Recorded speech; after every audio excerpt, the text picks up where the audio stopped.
panahong iyon, sinabi ni Yahweh kay Moises, masdan mo, malapit nang matapos ang iyong mga araw. Kunin mo ngayon si Josue, na anak ni Nun, na iyong lingkod, at ilagay mo siya sa tabernakulo, at uutusan ko siya. At ginawa nga ni Moises. At sinabi ni Moises kay Yahweh, O Yahweh, gusto kong makita ang iyong mukha bago ako mamatay. At ang Yahweh ay nagpakita sa kanyang mukha kay Moises. At sa tabernakulo nagpakita ang Yahweh sa pamamagitan ng isang haliging ulap. At ang haliging ulap ay nakatayo sa pasukan ng tabernakulo.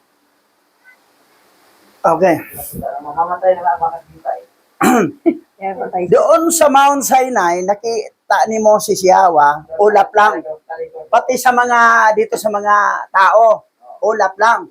Pero once nagpakita talaga si Yahweh ng mukhaan kay Moses. Then, request eh. Saan ba dito? At sinabi ni Moses kay Yahweh, O Yahweh, gusto kong makita ang iyong mukha bago ako mamatay. At ang Yahweh ay nagpakita sa kanyang mukha kay Moses. Pero doon sa Babylonian scripture, Nakatalikod eh. sabi niya, Likod. Katipan. tatakpan kita. Ay dadan ako, tatakpan kita sa kamay ko at makita mo ang aking likod, hindi ang mukha. Pag nakita na talikod. Dito nakita tayo yung mukha eh. Nakita nga ni Abraham ang mukha ni Yahweh. At nakita rin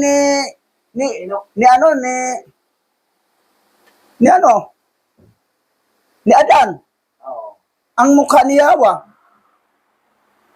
Kay Enoch, nakita niya ang dalawang mukha ni Yahweh.